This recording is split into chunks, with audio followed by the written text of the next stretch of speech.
Blog Talk Radio.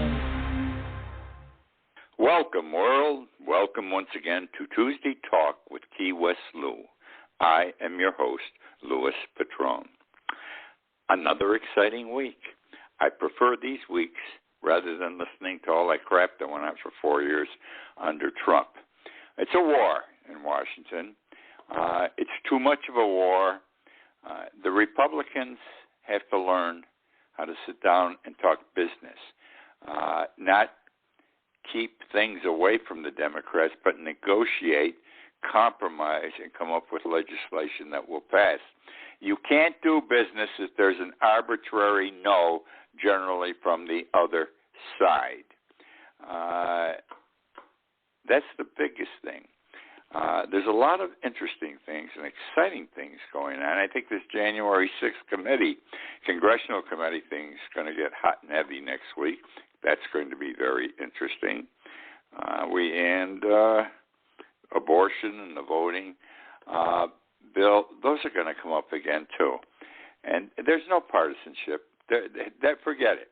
Joe Manchin is whacked out. From day one, he was whacked out. If there hasn't been partisanship for years, why now? I don't know what motivates Kristen Sinema. She won't tell anybody what she wants. She don't give anybody a number or what she's looking for. She's a whack job. And they're screwing up they're screwing up the Democratic Party. They're screwing up the people of the United States, all that wonderful legislation and that multi-trillion-dollar social package. It changes the world. It changes lifestyles. It's a wondrous thing. It is 1932, 33 all over again. It will achieve the same type of things that FDR did. I don't know why these two people are being so arbitrary and unreasonable. And if they continue it, I'll tell you right now, if they continue and Biden doesn't get this bill through decently, we're going to have a Republican Congress and Republican Senate in 2022. And it'll be the fault of those two people. So, where are we going tonight? Well, we're going to go to Washington, D.C., Iowa, Cleveland, North Carolina, Key West, New York, and France. We're going to start off tonight with the attitude, what I think the Democratic Party should do, and the way they're handling the January 6th commission. Republicans go for the jugular. They don't screw around. They go out to kill when they want to get something done. That's why they've been successful in many respects.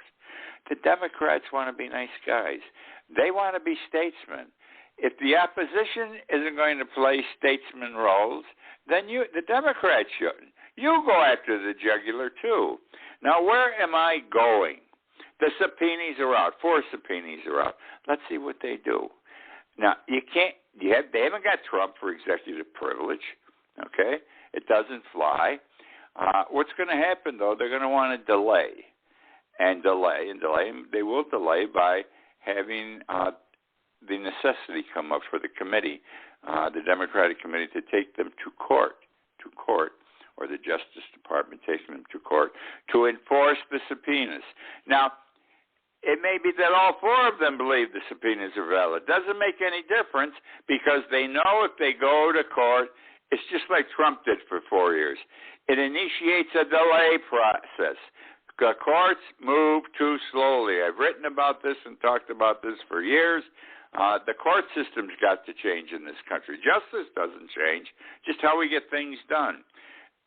The law moves slowly. I learned that 60 years ago, 70 years ago in law school, and I've seen in practice even till today. But things move rapidly today. Look at the Internet. We get information so quick. Information can be passed back and forth, legal papers, so quickly. And we've got to do things like that. What is Lewis saying? I'm saying the time is of the essence in these things. You can't permit delay to take place.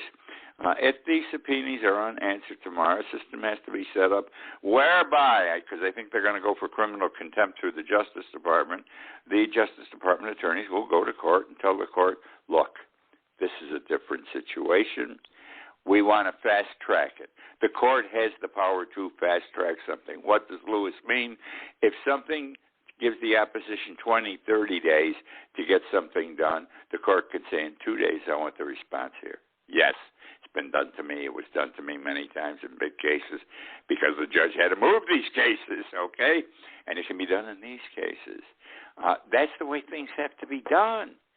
Or we're going to be talking about January 6th, not in 2024, but in 2025 after the election's over. The only way you're going to get them and kill them, the only way you're going to go for the jugular, you have to be on the fast track. I learned in law school.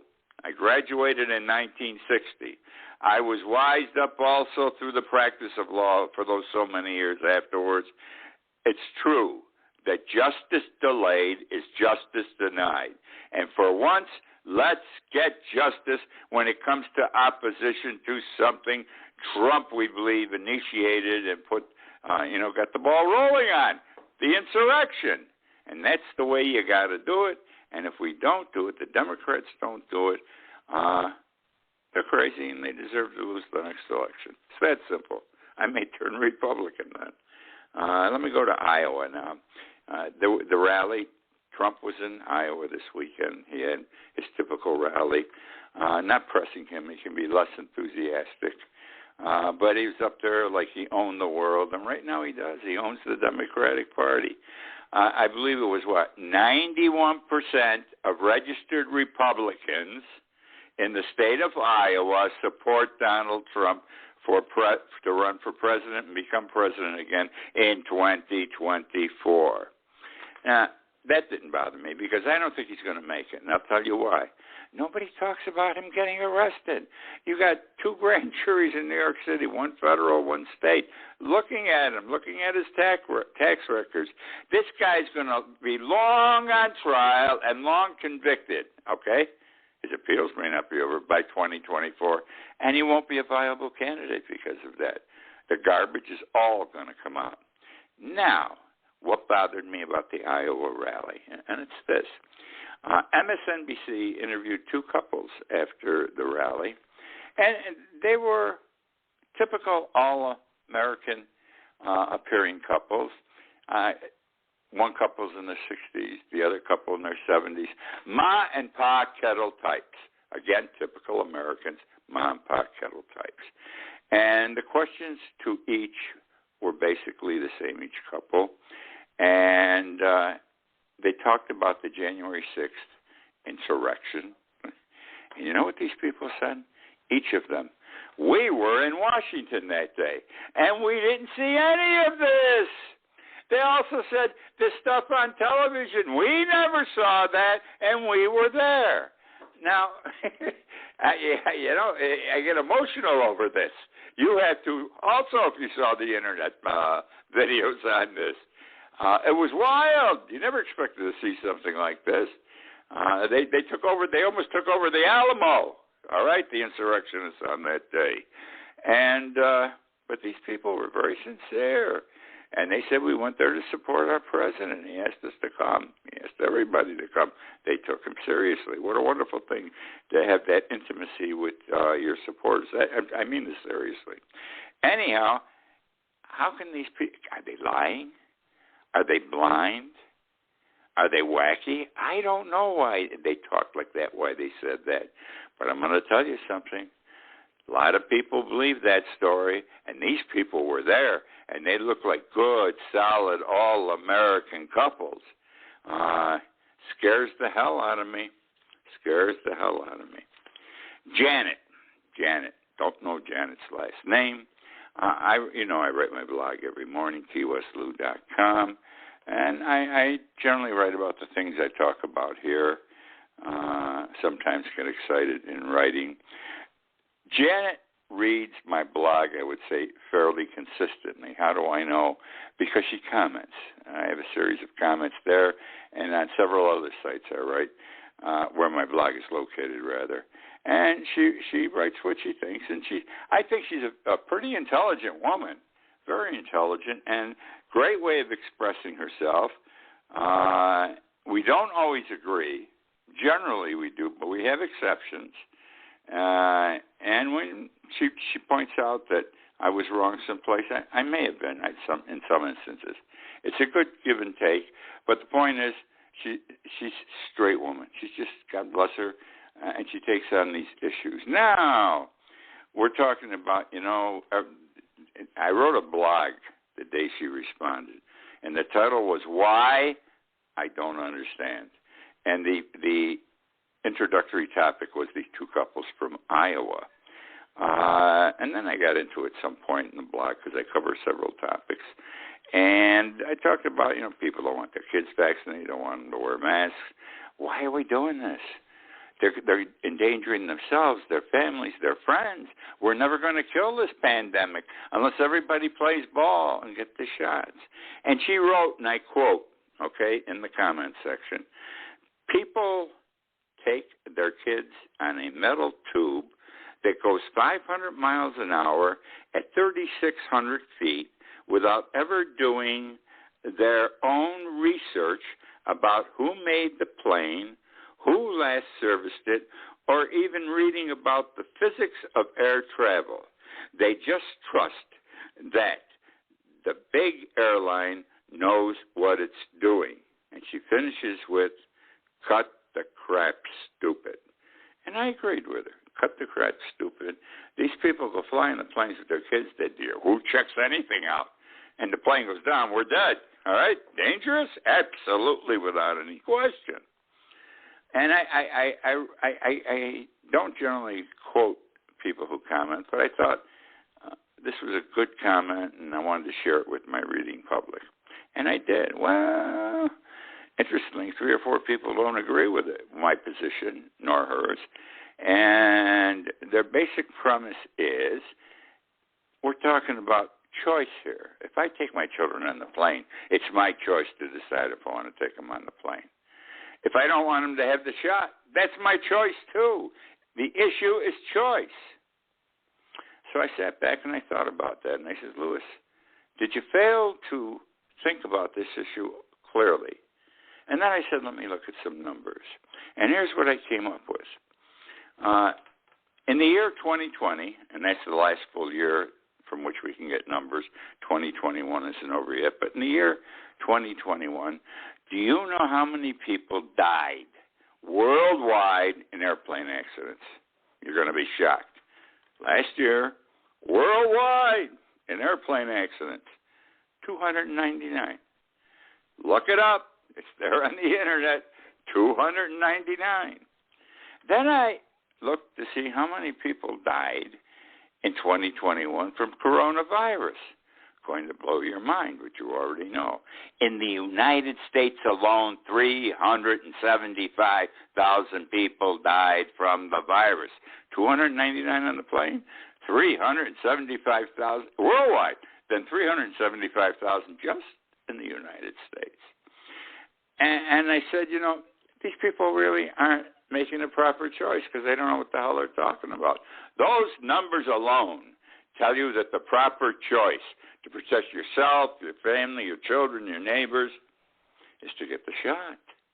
Because the odds of dying are better for you. You're going to die maybe or get sick from not having the vaccine.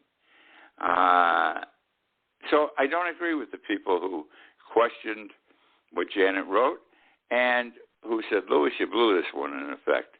I don't think I did for the reasons I'm showing you. A plane's a safe ride. Today, a plane is a safe ride comparing it to coronavirus. In fact, plane is a safe ride when you consider only 299 people died last year in airplane crashes. So that's what I have to say about Janet's position. Moving on now to people have to be vaccinated. I don't care who the hell you are, what you think. Enough situations and enough numbers and percentages and doctors, et cetera, and scientists have come down and agree. Not everyone, I agree with that also, but most, generally, more than 90% agree that the vaccination is the way to avoid getting sick with the virus. And if you do get sick, it'll be mild. You probably won't even have to go to the the hospital, 2 to 4 days of staying home with flu-like symptoms.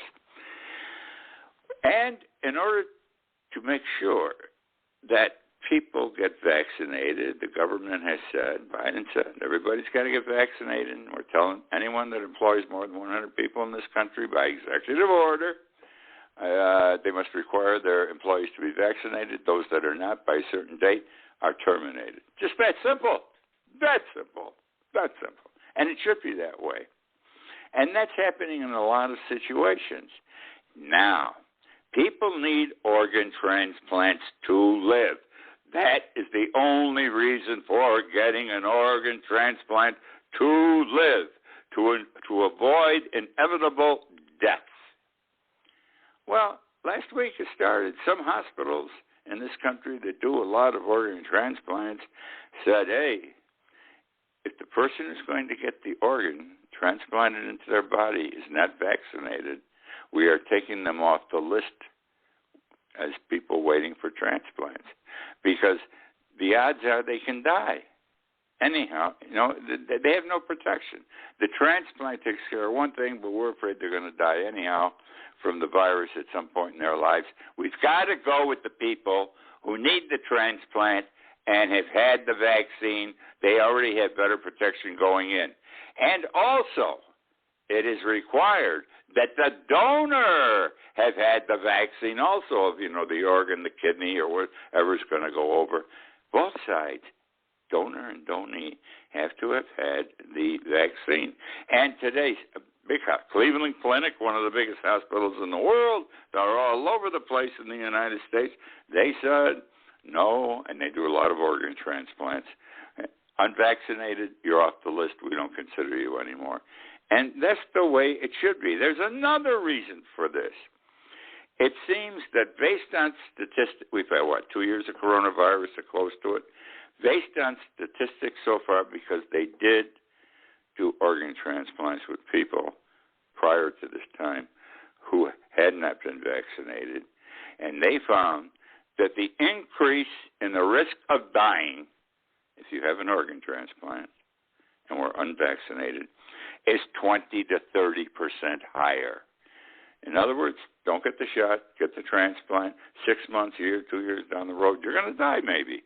And it's a maybe, because your chances are, it's increased by 20 to 30%. Why screw around? Why gamble? Another example why you should not do that. Now I'm going to talk about two things I'm sure you know about. One better than the other. Let me start with gasoline. The price of gasoline has gone up. And I didn't realize it till last Thursday. I was getting gasoline. My bill was about, on the pump, was $25 more than it normally is. I have to get gas once a week. Even though I'm quarantining, I'll go out. My car is used by other people. And I looked, $25 more. I sensed gasoline had gone up, and then I came home and I was reading on the internet. The price of gasoline has been going up. I just didn't see it.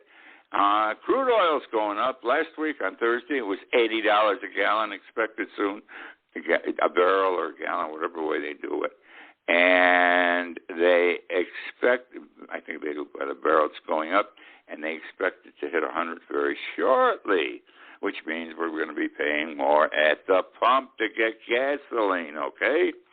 All right? No big deal. We go through this periodically. Now, food. We all know, it's just like Lewis discovered when he saw on the pump, my God, that's more expensive than I normally spend for gasoline. Groceries. We buy groceries normally once a week. And we all noticed in the last 2, 3, 4 years that it just doesn't jump up the price of groceries. It ekes up a little bit every week until before you know it, you're saying, holy shit, $30 or $40 more a week for groceries. In some instances, even much more. My daughter Lisa, 2 growing kids in high school, she's spending over $400 a week on groceries. She says the kids come home, they're hungry, they eat, we eat good. She says, I can't avoid it. I cannot avoid it. So the price of groceries are going to go up too. Now, and they're going to go up. They have been going up. What do you think's going to go up the most initially? Oats, O-A-T-S. Now, let me tell you that if you have oats for breakfast, your breakfast is going to become inflationarily expensive, okay? And there's a reason for it. Oats are primarily, we grow them in this country, but Canada's the big grower of oats. Canada had a very hot summer. They had very little rain, so they suffered a drought, and it destroyed most of the oat crop. Canada happens to be the biggest exporter of oats worldwide. And guess who their biggest customer is worldwide? That's right, the United States. So who's going to suffer the most there? We're going to suffer. I'm laughing. This is all happening. The price of oats are going to go up, and if you're doing that, switch to wheat or something like that for your breakfast cereal, because we are a cereal-consuming public. Arlington, North Carolina, the shooting this week. This is a disgraceful situation. Not the shooting itself, which is disgraceful in and of itself, but what happened surrounding it. We're in Arlington School, North Carolina. 18-year-old African-American black boy goes into school, has a gun, and starts shooting at people. Hits 4 people. 2 do not require hospitalization. 2 did. One a 15-year-old student, the other a 25-year-old teacher. One of the 2, and this has not been released in the news yet, is in very critical condition, clinging, that's the word used, clinging to life. Now, the 18-year-old who did the shooting, his name's Timothy Simpkins. And Timothy, of course, was arrested. I would assume at the very least the charge against him is going to be attempted murder. Okay, this guy, whoever's in the hospital doesn't die. Got to be attempted murder. You don't have to be a lawyer to know that. If you want to knock it down, it may be manslaughter. But they got to come up with attempted murder. Well, here it is several days later, and he still hasn't been charged with attempted murder or manslaughter. Some minor charge, assault or something they charged him with. Now, within 24 hours, he comes before the court as you're supposed to. Must have a prompt arraignment under the criminal law in every state. And no way is this 18-year-old who carried a gun into school going to get out of jail before the trial. But guess what? The judge set bail at $75,000, which is very cheap in a shooting case like this. Now you say, well, $75,000 is a lot of money. Maybe he doesn't have it. No one puts up the actual dollar amount. They go to a bondsman. He sells you a policy of insurance. Maybe they put 10% down, maybe 15% down. So $10,000, $15,000. We'll buy them an insurance policy covering the $75,000 bail, and they're released. Now, the purpose of bail is it was initially to guarantee the defendant appeared for trial. Now, over the years, another reason has developed, and that's that the defendant is a danger to society. So he should not be set free while awaiting trial, because you don't know if he's going to go out, get a gun again, and start shooting people.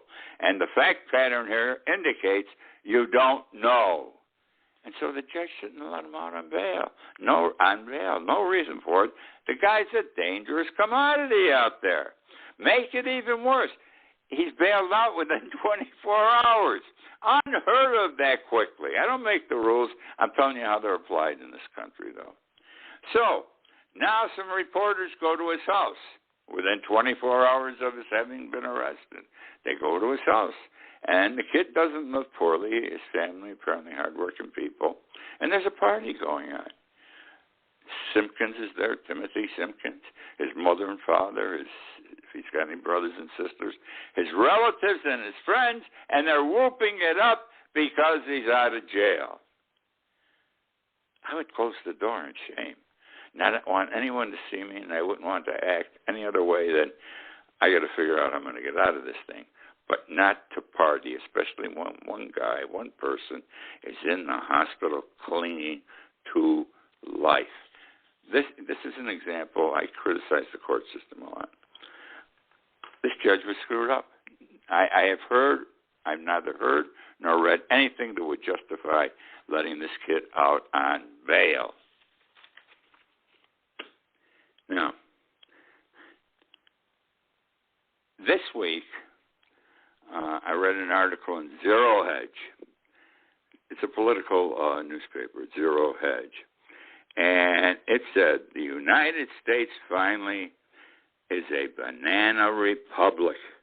And the reason the United States has become a banana republic is because 1% of our population, now own more wealth, 1% own more wealth than the entire middle class put together.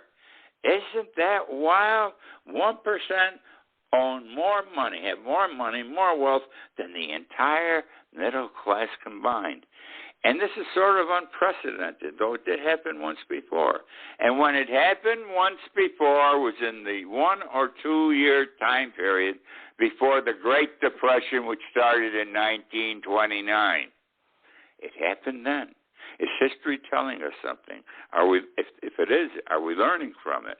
Because that's the only time it happened before. All right, where's Lewis here? These people. Southwest Airlines pilots. The planes didn't take off this weekend. 2,000 planes for Southwest Airlines didn't fly because it was claimed the pilots walked out.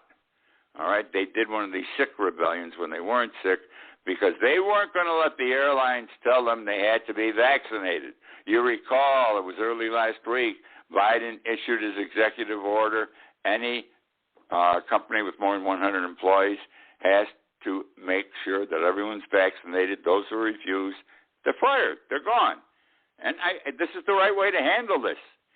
And because people can't see the light of day, they're blind. You got to help them. So the pilots' initial reports were that they didn't show up. And this is pretty terrible. Recognize also that Southwest Airlines is based in Texas. Now, was it Friday, Thursday? Governor Abbott, he's the new swinger out there. He's getting his 15 minutes in the sun lately. And he said that he banned in the state of Texas any company from firing people for not being vaccinated. He said you cannot terminate them. It's wrong to terminate them. So I don't know what happened. The pilots went crazy. Southwest got afraid. They fly their airplanes. Too much pressure from Texas state government. But nobody flew the planes. 2,000 planes stayed on the ground. No other airlines did this over the weekend, Now today, most of them are back flying. And from what I understand, what occurred here is it was determined legally by lawyers, that's all from all sides, that Biden's executive order is a federal mandate, and a federal mandate is superior to a state law or mandate. And that's, apparently the Texas people agreed to. That's the end of that issue. But Senator Ron Johnson, one of Trump's real big followers, he said this was the beginning of the Great Rebellion, the pilots stopping to fly. And he warned, we got to stop this madness before more danger is done. Then one pilot, 18 years with Southwest, said, this issue is freedom of choice. Freedom of choice. They can't tell me whether I have to get that vaccine or not. So it started out as a freedom of choice issue. Seems to be settled now by what's happening today. I don't know for sure. I'm just sharing with you what I know up to this time. That is my show for tonight, folks. Please join me again next week. Till then, good night. Enjoy the rest of your evening. Enjoy your week.